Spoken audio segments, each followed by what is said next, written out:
The following compilation features unsettling and spine-chilling tales sourced from Reddit's horror communities. Reader discretion is strongly advised. These narratives may contain graphic descriptions, psychological distress, and themes that could unsettle sensitive individuals. Proceed with caution, as immersion into these eerie stories may provoke fear, unease, and sleep disturbances. Enter this realm of Reddit's creepy horror stories at your own risk, as the line between reality and the macabre may blur within these chilling narratives.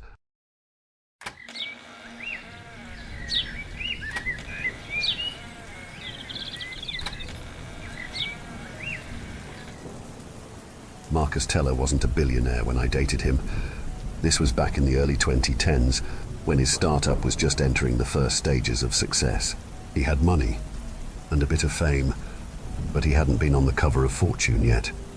I wasn't exactly starstruck. At the time, we ran in the same social circle of recent Ivy grads trying to make it in New York.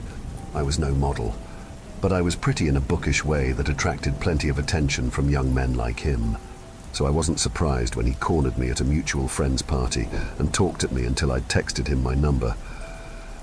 Marcus was tall, pudgy even back then in his early 20s, full of confidence and bluster that seemed to mask a deep insecurity.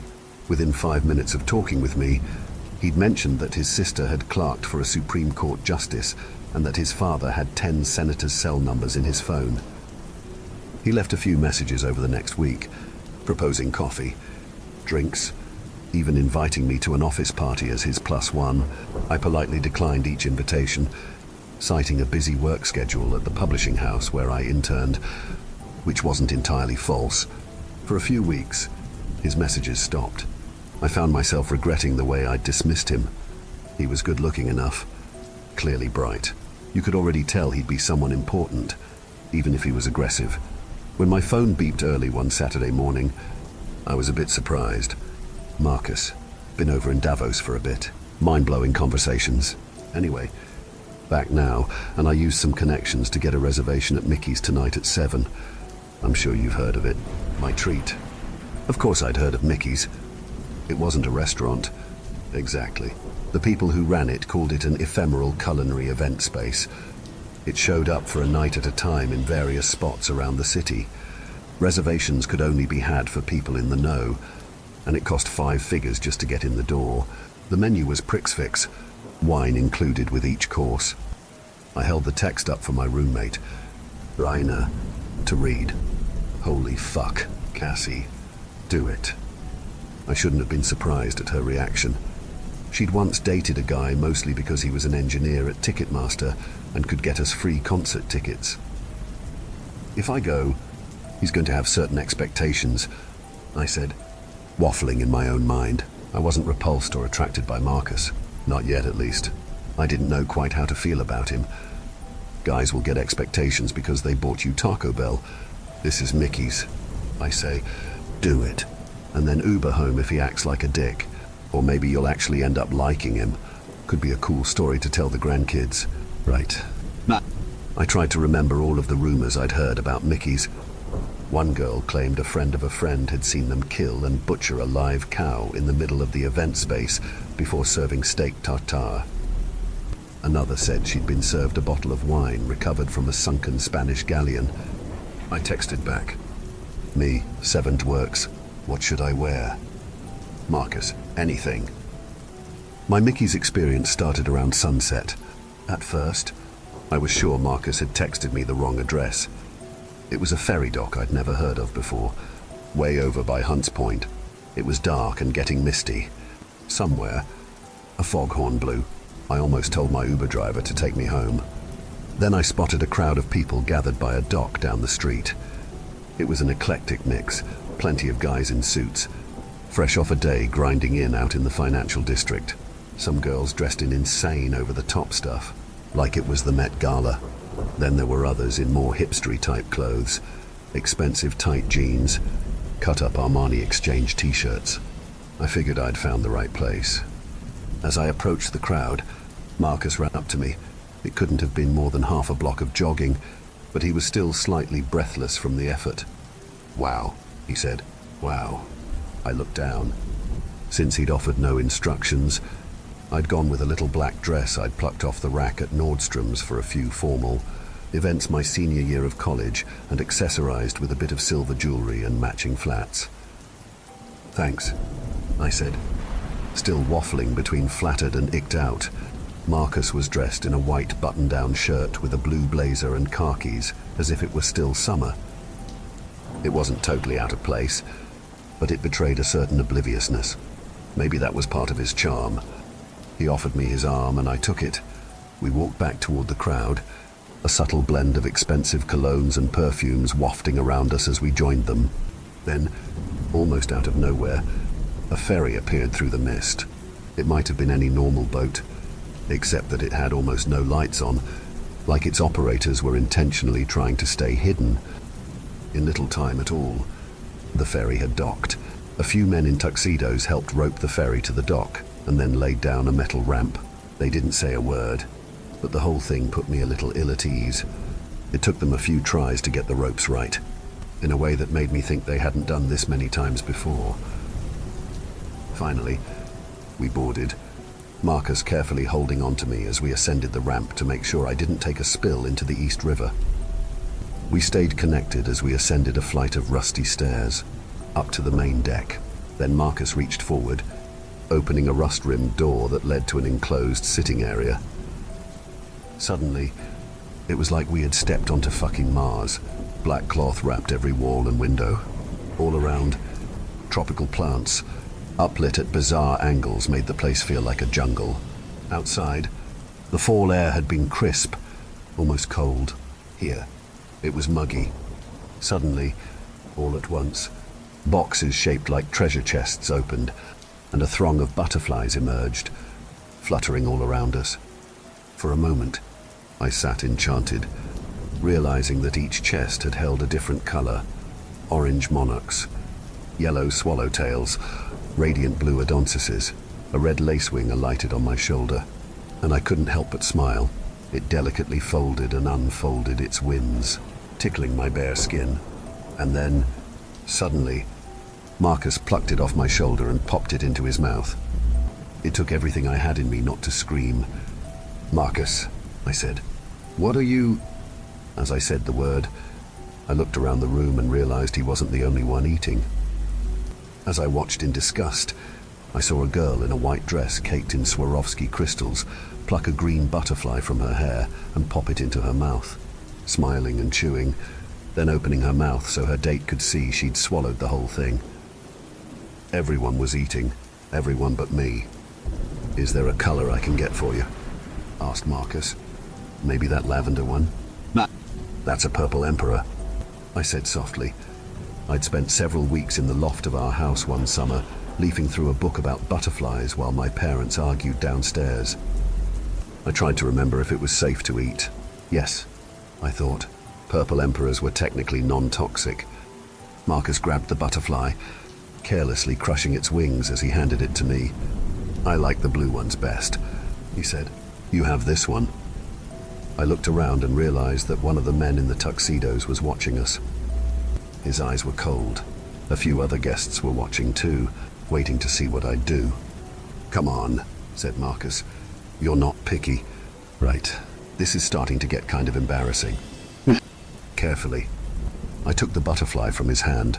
Its little body was shaking slightly, its tiny legs scrabbling in the air. It was in pain, I told myself. It was a mercy. I popped it into my mouth, crushing it against the roof of my mouth with my tongue. I didn't stop until I felt it stop moving. Then, finally, I relaxed my tongue. It tasted like nothing I'd ever had before. A kind of organic, soil-like umami somewhere between dirt and seaweed. "Good." "Right," said Marcus, beaming. "Way better with champagne, though kind of dries out your mouth." "Right." I nodded weakly, realizing I was trying not to cry.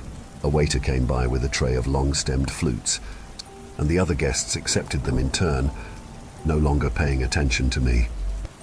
Marcus took 2 glasses and handed me one. "What is it?" he asked the waiter. The man didn't reply, but gestured to a small white card on the tray, reading 1943 Paul Roger, London, England. sparkling white from the private collection of Winston Churchill. Marcus took a sip and gestured that I should do the same. "Not bad," he said after a second. "I thought it would be more bubbly. Maybe it loses some of the carbonation when it gets old like this." A piece of the butterfly was stuck in my teeth. I could feel it lodged there. Frantically, I tried to work it out with my tongue. Then, finally, I took a swig of the ancient wine. It was flat and a bit too warm, with a vague undercurrent of vinegar. I swished it around in my mouth, working the piece of butterfly free before finally swallowing. "Good," I said, nodding at Marcus, "but I'd better pace myself." I tried to hand him the glass, but he took a step back, like I'd tried to burn him. "Careful," he said. "Every element of this dinner has been meticulously planned. They really won't like it if you waste food or drinks. That wine in your hand costs over $5,000 a bottle, and it's yours, no one else's." I looked around and realized a few waiters were watching me now. I took another sip. If anything, it tasted ever more strongly of warm vinegar now. As I lowered my glass, the men's eyes never left me. Suddenly, I wanted nothing more than to run out of the too-hot room. I looked toward the door and saw two men as big as rhinos, also in tuxedos, standing in front of it. "I need to get off," I whispered to Marcus. "And what?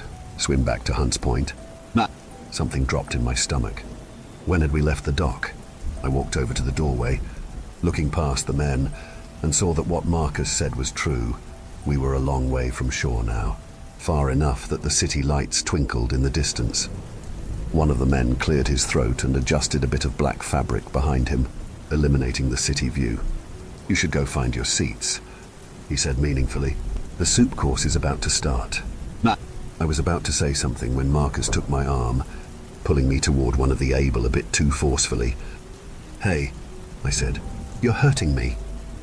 "I'm helping you," he said. "Helping me what?" "Maybe not embarrass yourself. Maybe not disappear into the Atlantic Ocean at night." I looked back at the large men by the door. They were watching me intently. I imagined how easily they might pick me up and toss me into the cold black water. I couldn't have weighed more than 100 pounds. I barely ate back then. I hadn't gone swimming since high school. I was bony and tended to sink in my parents' slightly green backyard pool. Dark thoughts bit at me like sharp-toothed fish, the same kind that would eat my corpse if I did the wrong thing at this dinner. "Soup?" asked Marcus, attempting a reassuring smile. It was something he would never master. Years later, as his company was going down in flames, multiple investigations ongoing into a massive fraud, I would see him try that same false smile on CNN. No one would believe it then either. We sat at a banquet table draped in a tablecloth of fresh leather. I had never seen such a thing before. The other guests were running their hands along it, whispering about the quality, wondering aloud if it was cowskin or some other synthetic material. My bowl was a shell, gleaming with a pearlescent sheen. Inside, it was half full with steaming, brown liquid containing a pyramidal stack of cubed meat. A spoon of carved wood Saturday beside it. Suddenly, a voice boomed through loudspeakers, invoking the French words "cuisse humaine" in a low monotone. "What's that mean?" I asked. I'd taken Spanish all through school, a more useful language. Marcus shrugged. "I'm trying to learn some Mandarin on Duolingo. French is practically a dead language anyway." It seemed like an asinine thing to say, but he spoke the words with such authority that I couldn't help but nod. Around me, several women tittered before reaching forward with their spoons to take their first bites. Marcus did the same, closing his eyes in pleasure as his lips closed around the meat. His mouth was suddenly horrifying to me. I was sure he'd try to kiss me later. Kiss me or worse. I hoped he'd take my no gracefully, but feared he wouldn't. "It's amazing," he said. "It's like beef turned into sex." He nodded at a cluster of nearby waiters, and I realized they were watching me intently, watching and whispering. "Eat," Marcus whispered, his tone no longer friendly. I reached forward with my spoon and took a cube of meat. It glistened like a topaz in front of me. I couldn't deny how good it smelled. like the scent of ham filling the house on Christmas morning at my grandfather's house. And yet my lips wouldn't open. The meat trembled on my spoon. The deadly men watched. Marcus watched. I felt naked, burned by too many eyes. Down the table, a girl had already finished her meat and had picked up her shell. Trying to drink the broth, it slipped out the sides and splashed onto her chest, ruining a dress that cost more than my father's salary. She and her friends laughed hard. "Eat," commanded Marcus again, and I relented. I opened my mouth and let the meat inside. There, it Saturday on my tongue, slowly melting like butter. It was the best thing I'd ever tasted, or would ever taste again. Marcus smiled. "Told you," he said. Then, raising a hand, he shouted for red wine. Many hours and many courses followed. There were noodles shaped like stars supporting a glistening sphere of meat that melted at the touch, revealing a buttery center. 2 different steaks followed, the meat tender as belly fat. At one point, we were served a tree of bread, all hung with cured meats, hanging from its branches like ornaments. Wines accompanied each course. They were vintages owned by famous men and varieties that had gone extinct decades ago. One may have been from Constantinople in the time of the Byzantine Empire, though that seems impossible in retrospect. By the time the final dish came out, I was full to bursting, my head swimming with drink. By then, Marcus's hand was lying in my lap, his hand kneading my thigh in a way I'd decided was pleasing. All of the fear and anxiety that had welled up at me in the early stages of the night was gone, replaced with a kind of bliss I would never experience again. I felt like I had come out of a dark cave after years of eating nothing but stale bread, only to find a vibrant forest of glistening fruits. My senses were on fire. I wanted to lick everything, the plates, the tablecloth, maybe even Marcus. The voice, it may have been God's voice as far as I was concerned, boomed from the speakers, "Ortez sur un lit de laitue." Carefully, the waiters laid down plates covered in silver domes, something I'd only seen in cartoons. Then, all at once, they lifted the domes with a flourish. All around me, peals of laughter filled the room. As for me, it took everything I had not to scream. There, sitting in front of me, sat a human toe on top of a bed of lettuce. The toe was entirely intact, though dark with sauce and sprinkled with pepper and herbs. Still, it was whole enough that one could easily imagine it wiggling to life if reattached to a foot. All at once, the fear flooded back to me. My stomach turned. I wondered what punishments might befall me if I threw up. I imagined myself roped to a glistening steel table, screaming as a chef slowly took me apart with a paring knife. All around me, the diners exchanged glances. Then, one began to slowly clap and others joined in. The girl who'd doused herself with soup reached forward and plucked the toe from her bowl, popping it whole into her mouth. She chewed and smiled as the rest of us watched her. Then, finally, after a few seconds, she spit out the nail. She continued chewing, working every last morsel off the bone. Finally, she spit that too into her hand and laid it back on the lettuce. It looked harmless enough now, a little white lump that might have belonged to a pig or a cow, but it hadn't. It had been attached to a person, maybe a few hours ago, maybe a few days, but recently. The rest of us looked down at our plates. Some people were giggling nervously, others cut at the toes with knives, trying to saw off small pieces of flesh.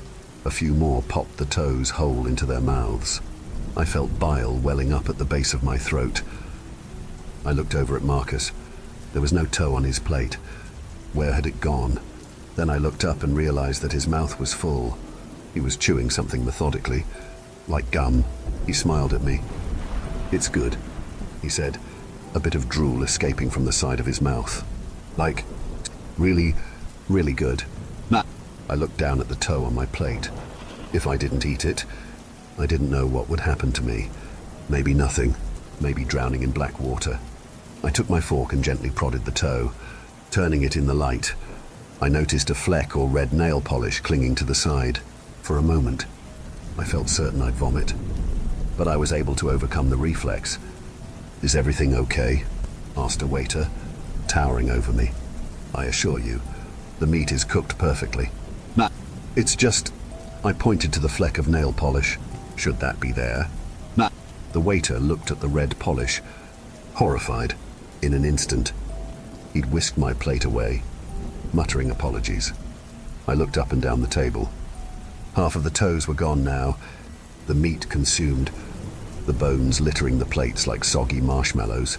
For a brief moment, I allowed myself to consider the possibility that I wouldn't have to eat one.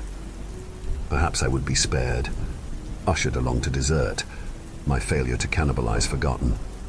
And then the waiter returned, a fresh plate in hand. He laid it on the table in front of me. There stood the largest toe I'd seen in all my life. I imagined the man it must have come from, some kind of 7-foot giant, his basketball career now cut short. "Compliments of the chef," said the waiter, his smile a threat. It seemed impossible that I could consume such a thing. I doubted I could fit the whole thing in my mouth. Everyone else had finished their food by then and were watching me with eager anticipation. "People are watching," whispered Marcus, pointing out the obvious. "I want to go home," I said, quietly. I'm not sure anyone heard. I imagined myself an hour in the future, puking my guts out in my apartment's small, clean bathroom. I wanted so much to skip every moment of my life until then. "I never should have invited you here," said Marcus quietly. "Everyone said you were a prude.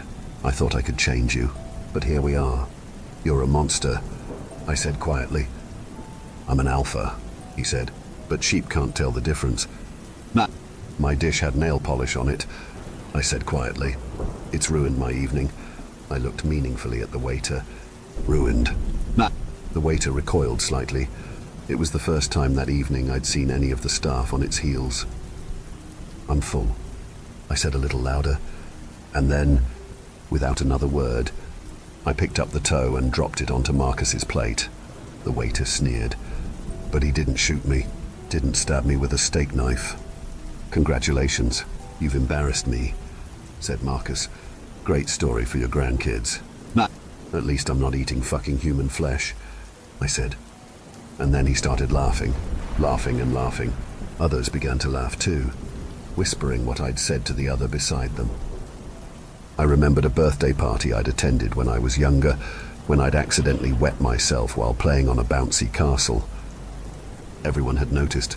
They'd even created a horrible nickname that followed me to school. Eventually, I'd had to switch districts. "What's so fucking funny?" I asked Marcus. He dabbed at his eyes with his handkerchief, wiping away tears. "What do you think we've been eating all night?" he asked.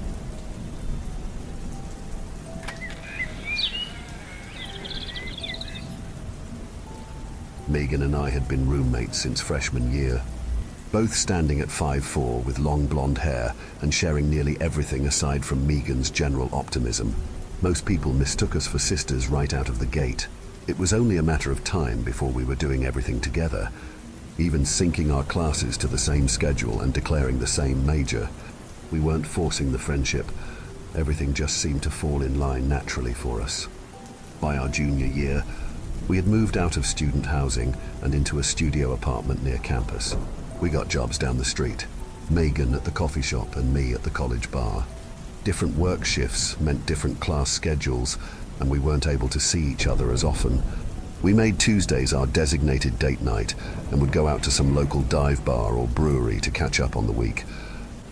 About 4 weeks ago, I arrived at our normal dive and placed 2 pints, still sweating, onto the tacky outdoor table.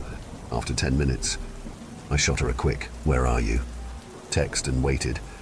Another 3 minutes later, my phone pinged. "See you soon. I've got someone I want you to meet." Nah.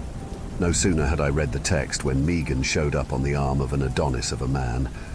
She didn't even look at me. Her face tilted up toward him like a lovesick puppy. He made eye contact with me and smiled, taking off a hat with letters I understood to mean he was in the Pi Kappa Alpha fraternity. "I'm Andy," he said, scooping me up into a quick embrace. "You must, Steph. I've heard a lot about you."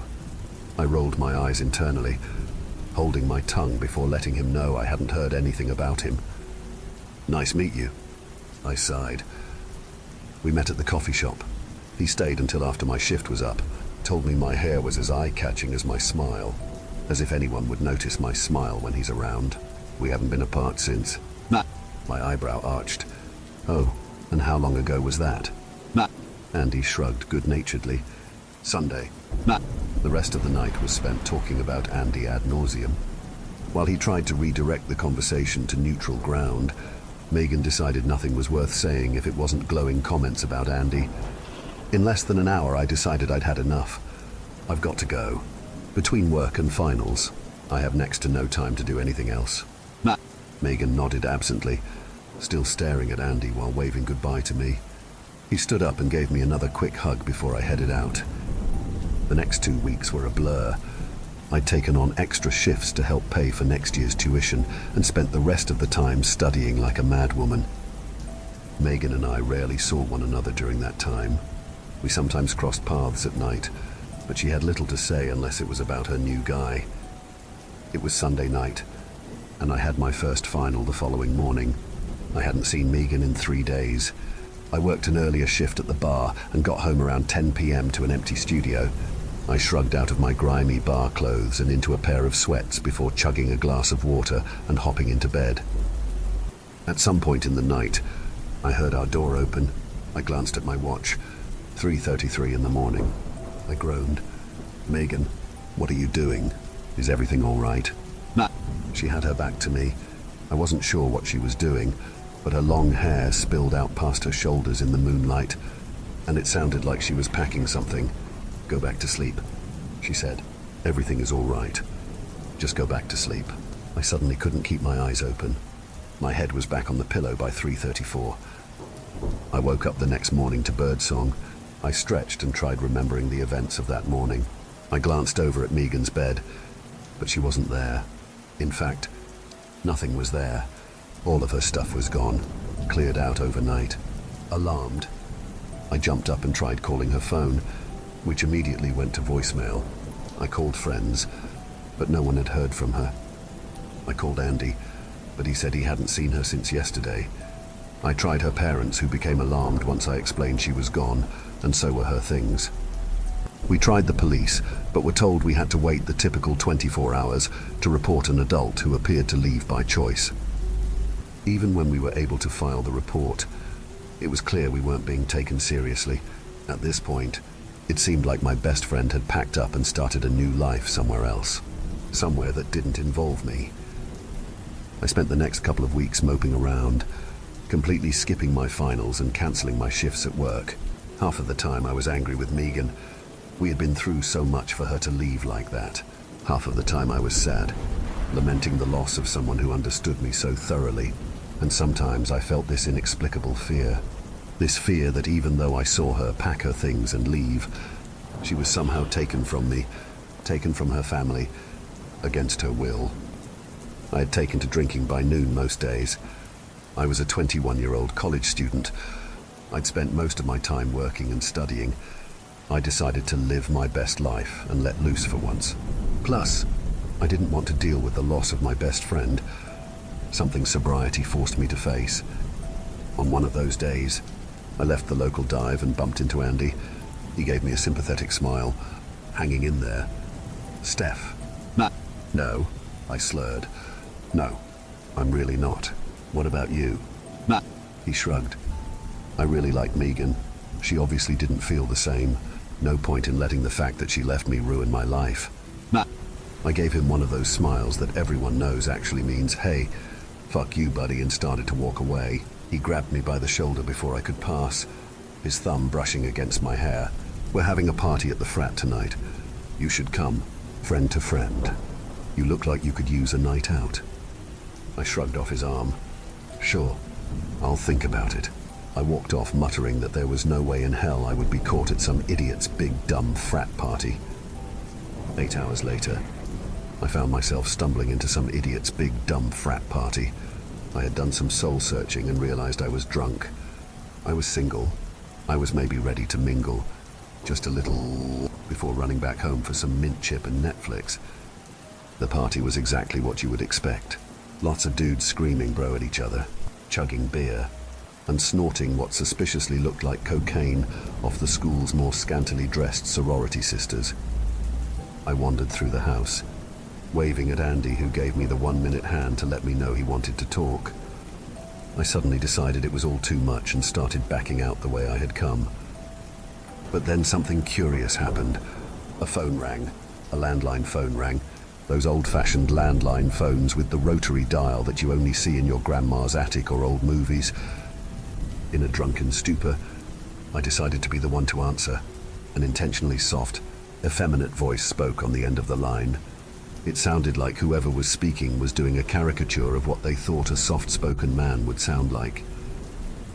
"This is John Carver. Is Andy there?" I put the phone down. Somehow, I knew the caller's name wasn't John Carver, just like I knew the voice he spoke with wasn't his. Before I had a chance to process this, I felt a presence creep up behind me. I turned around to find Andy just inches away from me. "What are you doing with that?" Nah. "Oh, yeah. Someone is on the phone for you. John Carter." What caliber? Something like that. Nah. His entire demeanor changed. His eyes flashed with fear, and the rise and fall of his chest told me his breath had quickened. He put his hands on my shoulders, thumbs digging in so deeply I knew there would be bruises in the morning. "I need you to tell me exactly what was said." Nah. I was suddenly very uncomfortable, not just with his touch, but with the seriousness of his question. I knew in that moment that whoever was on the phone was someone I didn't want anything to do with. I can't remember," I stuttered, fear preventing me from saying what I knew, but one look from him told me I needed to calm down and remember. "John Carver. He said it was John Carver, and he wanted to know if you were there." He was really quiet. I had to strain to hear him. Andy didn't say a word to me. He immediately pulled out his phone and shut off the music screaming from the surround sound in the room. "Time to, guys. Time to get the fuck out." Cops are on their way! Nah. Some people got up to leave. Others kind of milled about while figuring out what to do. It was then that the lights flickered and went out, bathing us in an eerie, half-moonlight. The air abruptly changed, becoming thick with the sickly sweet smell of death. The silence became deafening, the world quiet, save for the screaming cry of tinnitus piercing through the otherwise noiseless veil. All at once, the other Pi Kappa Alpha brothers were galvanized into action. Several tried to usher their friends or girlfriends out. Others just stopped moving entirely. They pulled their shirts over their eyes and went to the ground in the fetal position. The people who were just visiting stifled nervous giggles. Others, the ones who lived there, were frozen in terror. I fell into the latter group. Despite being a visitor, I knew this wasn't a prank. It wasn't hazing. It was something real and dark and violent. The sound came back all at once, but it wasn't the sounds of the party or the street life beyond the home. It was the sound of something we had never heard but all knew. It was the sound of the monster underneath the bed, the sound of the dark when the flashlight runs out of batteries, the sound of the phone ringing to let you know a loved one was gone, taken in a violent manner. It was the sound of evil. I shut my eyes and remained frozen in place, having earlier decided to lie on the ground like the others.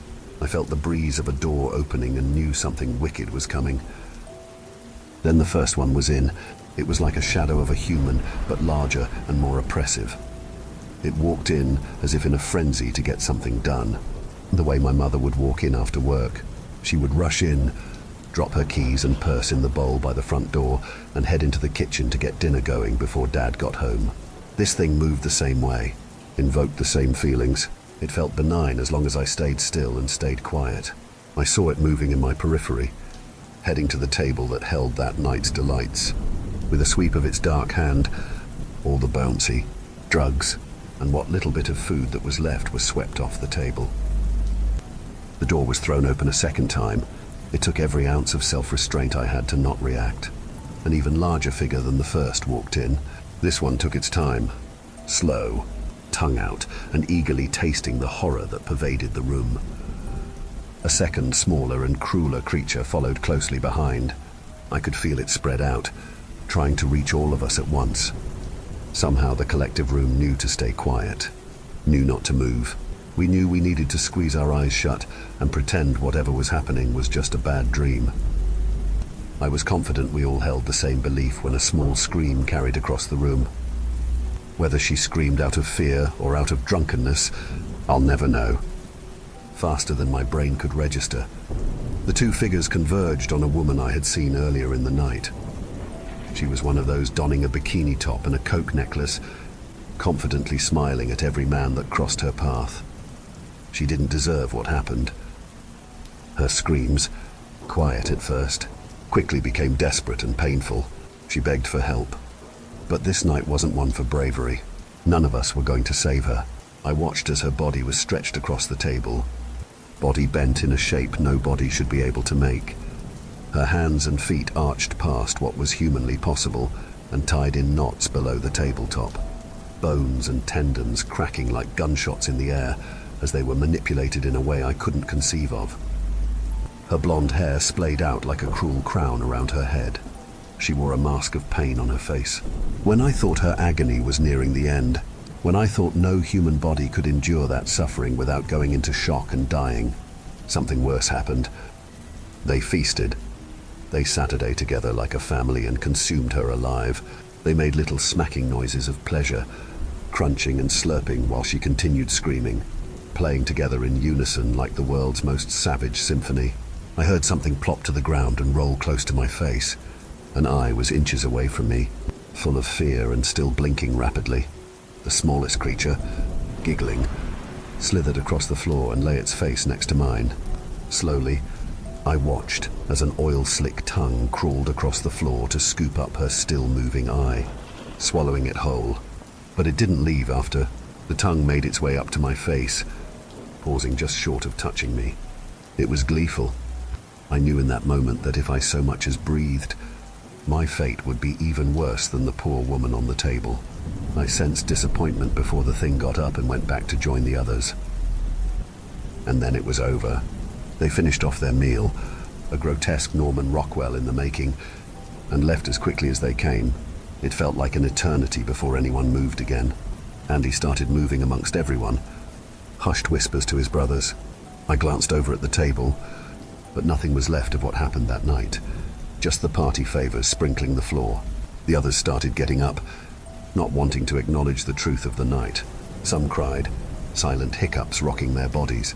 Others walked out stonily, still numb and in shock from the nightmare we had all shared. We knew we would never acknowledge this night again. No one would believe it. But worse than that, we knew that if we acknowledged it, then we would make them real, make them an unavoidable part of our lives. So we all had to go home and pretend to sleep while the horror of that evening impacted all of our future decisions and hid in our nightmares. I joined in the others in the slow shuffle out the door, devoid of all feelings that weren't acute terror. I avoided making eye contact with anyone, eager to curl into my bed and cry until the sun came up. But as I was walking out, I heard something that gave me pause, something that made me realize Megan hadn't left me after all. In a whispered but frenzied voice, I overheard Andy say, "I don't understand. I just fed them 2 weeks ago."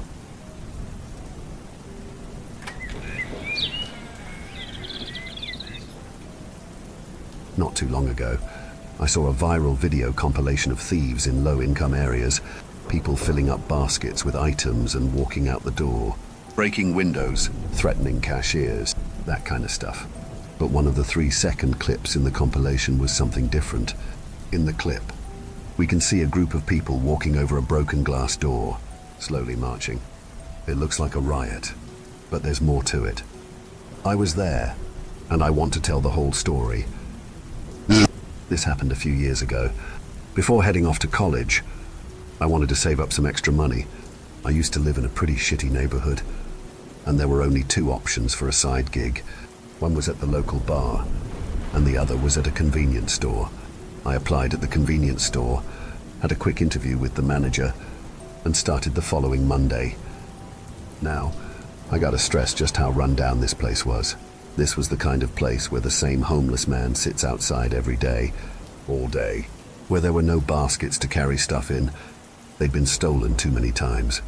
There were a dozen signs taped to the door with a dozen little rules, all to prevent the various grifts and thefts that had been attempted over the years.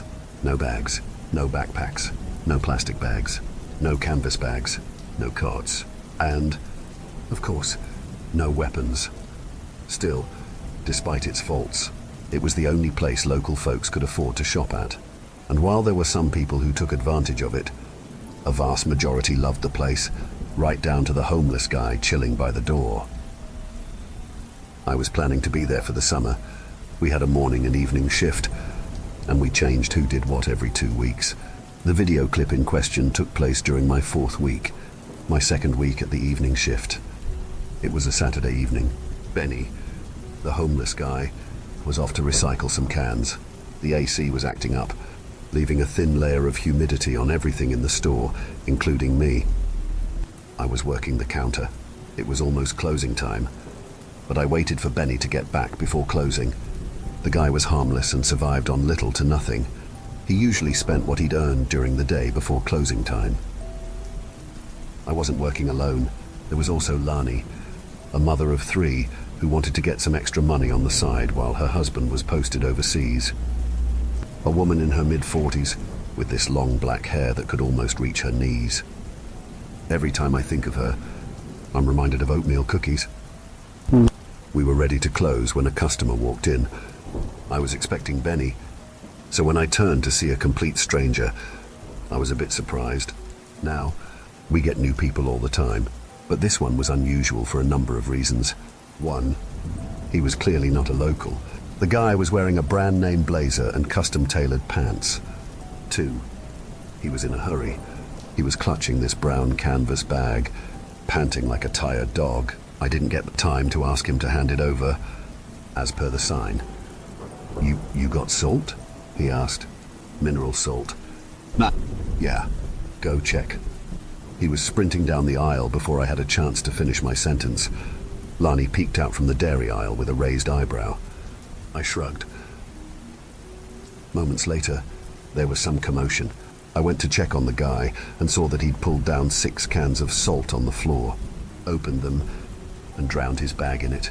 He was whining and pleading, repeating, "Come on, come on, come on," over and over. He was in distress, like his life depended on this. I didn't know what to do. I was going to call the police, but I wanted to de-escalate first. Still, I didn't want to talk to him. There was no telling what a guy in his state of mind might do. Instead, I stepped back, got my phone out, and talked to him as calmly as possible. "Sir, you can't do that in here," I said. "You need to pay and take this outside." "Nah, there's no time," he said. I can't. I'm sorry." "Nah." What happened next came out of nowhere. One moment, I was looking at this crazy guy covering the ground in salt. Next moment, pandemonium. Lani screamed at me from the front counter. The lights began to flicker, then die, leaving the store in sudden darkness. Running up to the front counter, my jaw dropped. Lani had barely managed to close and lock the front door. There were at least 24 people outside, none of whom I recognized. These people were something else entirely. At first glance, there was nothing strange about them, but looking a little closer, you could see a few things were off. For example, there was a woman in a nightgown. She didn't even have shoes on. A little further back, there was a guy who looked like a political campaigner for a candidate I'd never heard of. And to the side was this really tall man who looked like a fancy sommelier, except the front of his shirt had been cut to shreds, like he'd been run over by a lawnmower. These people were gathering around the storefront, poking and prodding for a way in. One of them smacked their hand flat on the glass. Lani was already calling the police. The store had security cameras once, but they had long since been wrecked. We just had these camera-looking things that were basically just a red light. It was mostly a deterrent rather than something functional, so there was no way for me to check how many people were really out there. Still, there were more than a few. I didn't even know that one of the front cameras actually worked, providing the clip in question later on. The strange man with the canvas bag was on his knees, crying, like full-on wailing like a scared kid. It was eerie to see someone just break down like that. It's at that point you start to realize how serious something really is. We had managed to lock ourselves in. Lani was on the phone, trying to get the police to hurry. It wasn't easy to get them to come by this neighborhood. Apparently, it was viewed as a bit of a lost cause. They advised her to get out of there and let our insurance company deal with it. The fact that these people showed up out of nowhere didn't seem to bother them, and the fact that our lives were in danger was described as exaggerating. I have this one vivid memory of the beginning of that night. There was this neon sign for a bar across the road, and that was the only light that came through. All these strange people, backlit by this eerie red and blue. It was eerie. There was no way to tell what was going to happen next. Were they there for us? For the store? For the strange man? While Lani kept calling for help, I turned my attention to the stranger. He'd slumped down against one of the shelves and gone catatonic. He just sat there, staring at the bag. I pushed against his shoulder a bit, and he didn't seem to notice. I decided to check the bag. This, too, garnered no response. The bag contained a sort of metal thermos, a silvery grey container that had burst open. There was a navy blue liquid covering the inside of the bag, now drenched in salt. It had this faint smell of ammonia and had begun to harden into a gel. I did my best not to touch it. "It's too late," the man whispered. "It's too late. It doesn't matter anymore." "What?" I yelled. "What doesn't matter?" "Who are you?" He waved his head back and forth, as if bobbing for an answer, but no words came to mind. He shook his head and sunk his face back into his hands. I tried to push him to answer, but he was just broken. There was no point in talking to him, and judging by the sounds coming from our storage, I didn't have time to stand around. I could hear Lani yelling at an emergency responder. I could hear a repeated metal clanking out back, like someone was beating the back door with a steel pipe. Then, a grinding metal noise. It took me a moment to realize that they were moving the trash container out back, probably to get up on the roof. I rushed back to Lani, who was hanging up the phone and trying again, desperate to get someone on the line who was ready to actually listen. "I think they're on the roof," I stuttered. "I think they're climbing." "Shit," she sniffled. "Shit, shit, shit." She took me by the arm and led me to the back storage. There, she pointed to a frail metal ladder leading to a yellow hatch in the ceiling, about 12 feet up. "Make sure it's locked. Block it with something." "With what?" "I don't know." She stormed back out a second later. I grabbed a metal pipe from a vacuum cleaner and painstakingly made my way up the ladder. I managed to lock the hatch and jam the pipe between two handles. It wasn't very stable, but it would hold for a bit. It was probably some kind of rooftop maintenance hatch, most likely for ventilation purposes. The thing hadn't been opened in years. The rust on the metal rungs testified to that. As I was about to climb back down, I stopped. I looked back up. While the hatch was shut, I could tell there was something up there. There was this low huffing noise coming from it. Someone was pressing their face against the other side of the hatch, breathing against it. Out of some morbid curiosity, I crept a little closer. "What do you want?" I spat. "What the hell do you want?" "Home," something mumbled. "Go home." It was such an eerie noise, like someone belching the words rather than speaking them, like an involuntary, painful reaction, more seizure than speech. "Home. Go home." Then, a crash. I hurried down the ladder, rushing towards the front door. This was the scene shown in the clip, a few seconds that we got from the only security camera that intermittently worked. They had broken through the door and were slowly stepping inside. They didn't seem to be in a hurry. If anything, they seemed exhausted. For a second, Lani and I just held our breaths. There was no way to tell what was going to happen. Finally, a man with a crowbar stepped forward. He looked at us and belched up something dark that covered his chest. Then, as if nothing happened, he walked right past us. The others followed. They were heading for the aisle with the strange man and the canvas bag.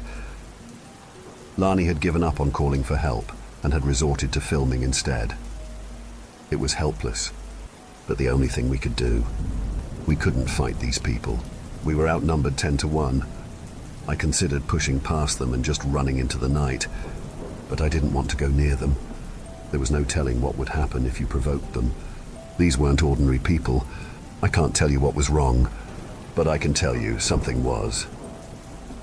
What happened next? You can't see in the clip.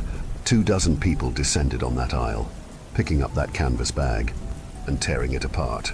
They were rubbing the contents of the broken thermos thing over themselves, climbing over one another to get every little drop of it.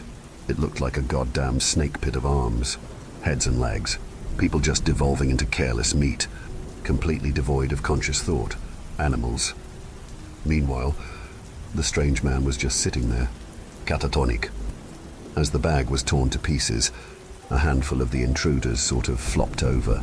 They lay flat on their back, letting their legs and feet curl into something resembling dead branches. Others were making these excruciating, hungry, whining noises, desperately weeping at the empty bag. Then they turned their attention to the stranger. One of them clawed at his leg. He shook them off. Then another did the same. "No," he said. "No, no." It was this weak little grunt, like the man was fighting himself to realize what was about to happen. Lani and I shared a terrified look. "The fire extinguisher," Lani whispered. "Get the fire extinguisher." "Nah."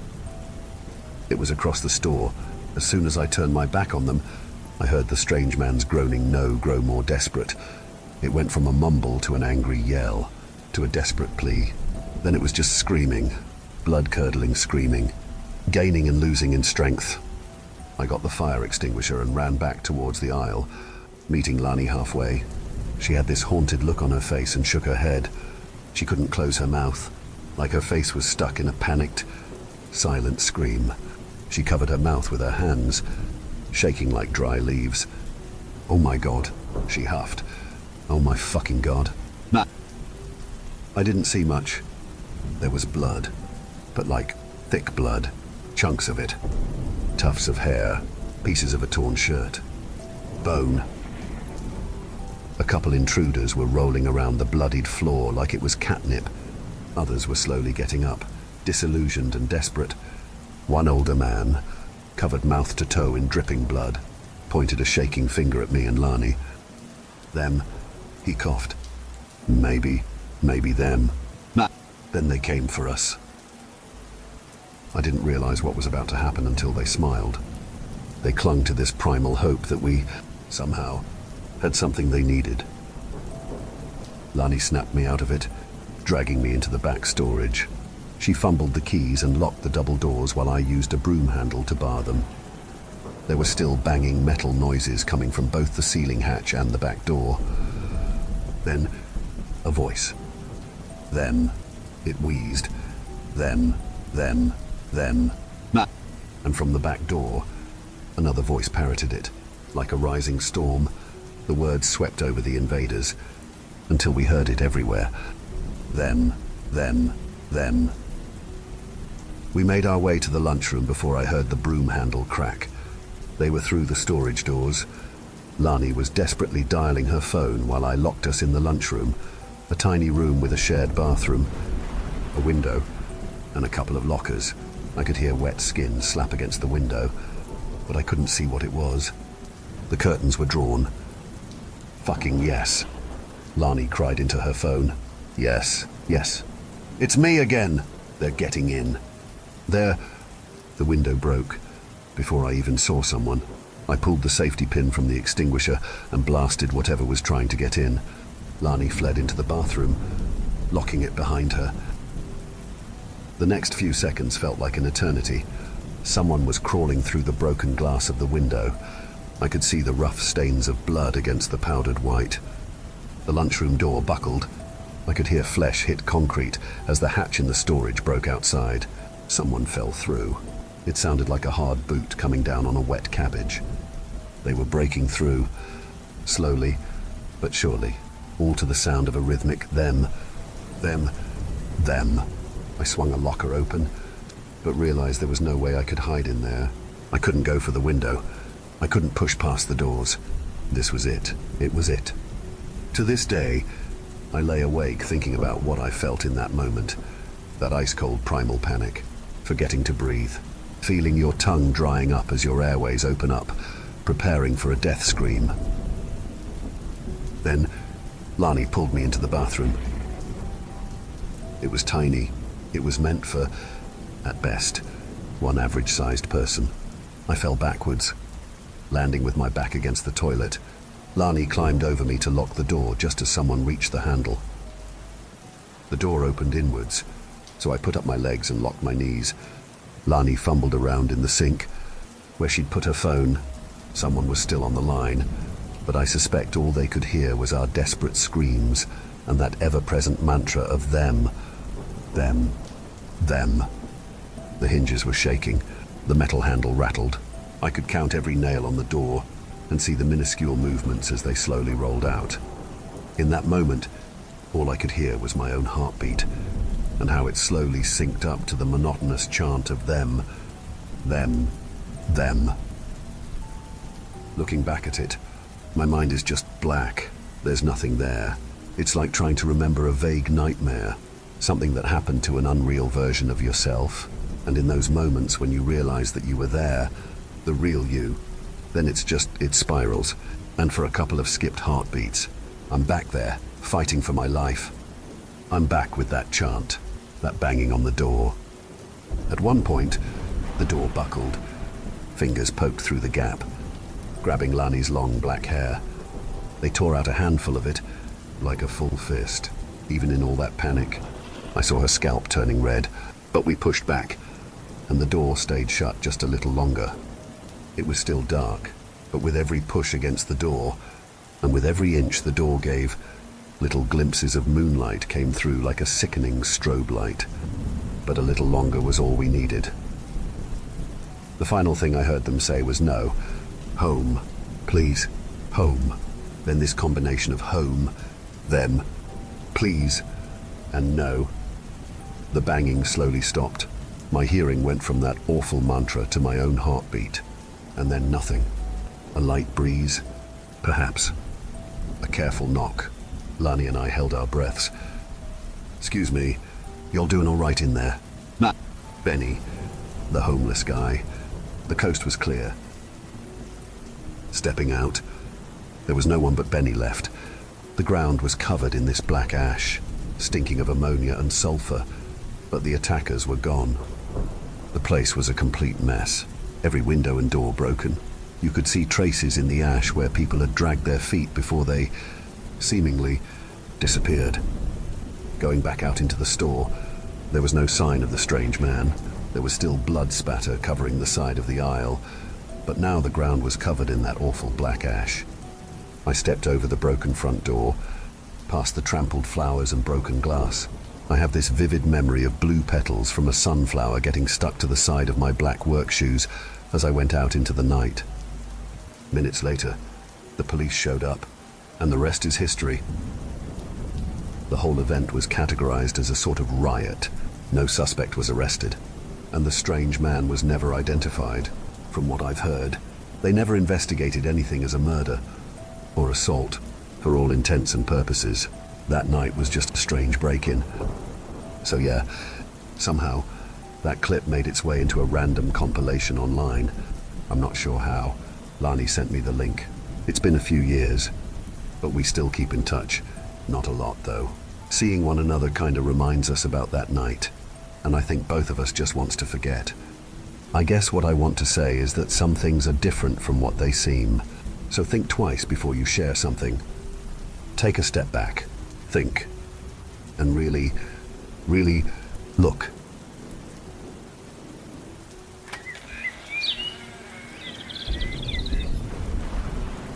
I doubt anyone reading this will be old enough to remember when two boys from Winstead went missing in the Welsh mountains. Their story of being found 2 weeks after a motorbike accident where Willie lost his leg briefly became national news and made my grandfather, Arthur Trevelyan, and his best friend, one-legged William Chambers, local celebrities. After the media attention faded away, they lived a normal life in the village. They were both regulars in their local pub. If one came to the barmaid would pour 2 pints because they knew the other was soon to follow. It became tradition at the strike of midnight every New Year for Willie to take off his prosthetic leg. Arthur would fill the socket with beer, and both drank to their health. Both started businesses, married, had kids, divorced, then lived alone. Arthur recently passed away. Just a month after William's death, both suffered heart attacks. I suppose that was just another thing they did together. They say you shouldn't speak ill of the dead, and I don't intend to, but I believe the truth needs to be told. So I want to tell you the true story of what happened when Willie lost his leg. Back in 1972, William and Arthur were taken on a summer trip with Winstead Youth Club from the flat fenlands of eastern England to the Brecon Beacons in Wales. The landscape couldn't be much more different from their homeland, with steep green valleys, roaring waterfalls, and rugged grey mountains. They were put up in a hostel amongst the mountains, and the boys loved it. They were both 18 and yearning for freedom and adventure. In Willie's own words, the two were a pair of little shits who got up to all sorts of trouble.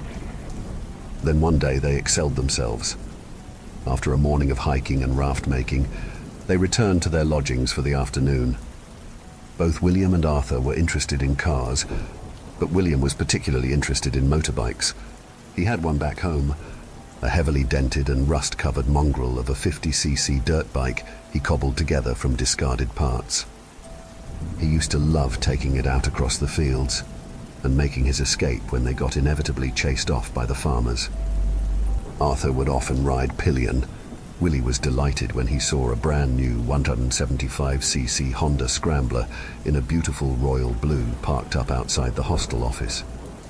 Arthur recalled that he became obsessed with the thing. Willie described it as all the way from Japan, as if it was a starship from another planet. When night came, William decided to act upon his obsession. He conspired with Arthur to sneak out while everyone else slept and pinch the Honda's keys out of a jacket left hanging in the office. Arthur got the key and they wheeled the bike away from the activity center in silence. Once hidden behind the curve of the valley, they dared to start the engine. Willie Saturday as pilot and Arthur jumped on the back. Then they sped off in a puff of exhaust smoke. They flew down random roads, the yellow headlight dimly guiding their way amongst the sudden twists and turns, turning upwards into the dark mountains and eventually leaving the tarmac road and heading onto gravel tracks. On one sweeping right-hand bend, the front wheel lost grip and slid out, sending the motorcycle slapping to the ground with a metallic crunch. The bike went ahead, grinding along the gravel, its headlight and tail light swirling in a brief chaotic dance, until it disappeared over the edge of the road. Willie and Arthur slid along behind it, but summer clothes and skin don't last long when moving fast across gravel. They both left blood on the road, like red crayons on sandpaper, while momentum dragged them after the motorbike and down the mountainside into darkness. This is where the accounts differ, not between Arthur and Willie, but between what Arthur said then and what he recently confessed. After Willie's funeral, Arthur started to suffer from manic episodes in the night. I thought it was just bad dreams triggered by his grief, maybe early Alzheimer's or dementia. I'm no expert on the medical side, and we never had time to get him assessed, given the state of NHS waiting lists. But Arthur insisted this wasn't just in his mind. Arthur told me that at night he saw his old friend as an 18-year-old, hopping through his bedroom door in his tattered and bloody clothing, scared, confused, and crying out, "Where is my leg?" Willie held onto the doorframe for stability, leaving red smears on the white paint. Night after night he would visit. Day after day, Arthur would obsessively wipe the doorframe clean. The story Arthur told at the time was that after the crash, he eventually awoke battered and bruised. But Willie remained unconscious and much more badly injured. In the process of the crash and the tumble down the cliffside, Willie's leg had been broken, twisted, ripped off below the knee, then lost to the mountain. Arthur made a tourniquet from his belt, and despite the cold Welsh summer, he sacrificed his own clothes to staunch the bleeding from Willie's stump. Arthur tended to his friend as best he could, regardless of his own injuries. He collected water from a nearby stream and fed it to Willie from his cupped hands whenever conscious. After a week, both started to get desperately hungry. Willie was worryingly weak, and Arthur managed to catch and strangle a couple of rabbits by hand, which had to be cut with a sharpened stone and eaten raw. Willie could only stomach small slithers of the bloody meat before passing out again. During daylight, Arthur searched the valley but couldn't find any way back to the road. After what felt like countless days, he found the motorcycle's blue petrol tank on the mountainside, with a few drops of fuel left in it. He shook it out over some kindling and eventually managed to spark a flame by hitting pieces of metalwork together for a spark. On the fire, Arthur cooked some rabbit strips skewered on the end of a stick and ate as much as he could. Willie was awoken by the cooking meat and managed to eat a few bites while conscious. Later that day, the smoke from the fire was spotted and rescuers found them. Willie was found just in time to save his life and his survival. After 2 weeks injured in the wild saw, Arthur declared a hero in the papers. Willie spent months in hospital before settling back into their normal lives at home in Winstead. They confessed to the theft of the bike, but escaped prosecution as it wasn't in the public interest. Arthur became a carpenter. Willie became a mechanic. Nothing ever put him off motorbikes. They remained lifelong friends. When Willie died of a heart attack last month, it hit the whole town hard. He was a tearaway kid, but he was a kind, funny, carefree man. He always felt he owed a debt of gratitude to my grandfather, and by extension, toward me and the rest of my family. He gave me a job in his garage when I finished school. I helped out as much as I could, and he paid me far more than I deserved. He even kept paying me a salary while I was off at university so I could focus on studying. Grandad Arthur started to take his turn for the worse straight after the funeral. I came back from uni for the funeral and stayed in his spare room to keep him company. He was retired but still in good health and was endlessly working on renovation projects around the house, which I tried to help with. Every day we would work on his projects, watch whatever football or bad TV show was on, then go to bed. At night he would wake up, sometimes so terrified he would be shouting frantically. The first night I heard him shout, I thought we were being burgled, and I ran into his room brandishing a hammer I grabbed from Arthur's toolbox. But there was nothing there. Grandad began to look sad and weak, like I had never seen him like that before. He was always strong and quick to laugh, even about the accident. When my mum cooked him dinner, he would say, better than raw rabbit, as a backhanded compliment. He became so quiet. These terrors happened every night for weeks. I didn't always hear him wake, but I always saw him cleaning up the next morning. He eventually told me Willie was haunting him in the night. More than once I asked him, why? They were such close friends until the end. He didn't answer. I once read a book that suggested ghosts exist as unanswered questions, so Arthur needed to try to answer the question and put the ghost to rest. I didn't believe in ghosts, but maybe this would exorcise the spectre within his own mind. Then on his last morning, I went in and checked on Arthur. He was exhausted from scrubbing his doorframe clean after another sleepless night. The paint was wearing off, exposing the bare wood beneath. He had developed dark bags under his eyes. He stopped cleaning, Saturday on the end of his bed and started sobbing. Sorry, Arthur said softly through his tears. I'm sorry, Willie. I'd never seen him like this, just completely broken. I Saturday with him until he calmed down. Then Arthur said he had something he needed to confess. I felt like he wasn't just confessing to me. Everything I said before about the crash was true, he told me, except for the rabbits. I was confused at first. I couldn't think why he would lie about that, but he continued. You have to remember, it was weeks. We had nothing to eat. We were cold and injured. We were both dying. But Willie was going to die first if I didn't do something. I searched. I tried hunting. The rabbits ran as soon as they saw me, and I was too weak to chase them. The stream was shallow and it had no fish. There were no berries. There was nothing. Then I found it in the stream, kept cold and fresh. He stopped and took a deep breath, like he was just about to go underwater. What did you find? I asked. He looked up at me, then down at the floor in shame. His leg. He looked up at me, then down at the floor in shame. His leg. That night there was no shouting. The next morning there was no cleaning. I went to Arthur's room to check on him and found him still in his bed. Heart attack, according to the coroner. Maybe he was simply haunted to death by a friend he ate part of, and fed part of themselves too. But I choose to believe that Willie came one last time.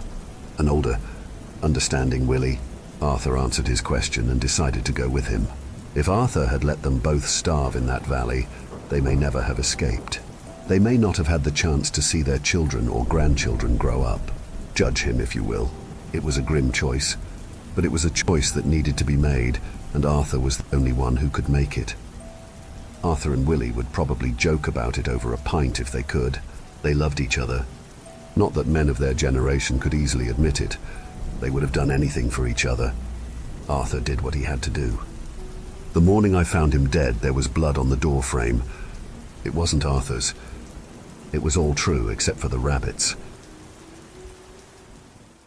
Thank you for venturing into the darkness with us. If you dare to explore further, be sure to subscribe to our channel for more spine-tingling tales of horror and the supernatural. Remember, the shadows hold endless mysteries, waiting to be unveiled. Stay tuned for more bone-chilling stories as we continue to traverse the eerie depths of the unknown together. Until next time, may your dreams be free from the haunting echoes of our tales. Or perhaps not.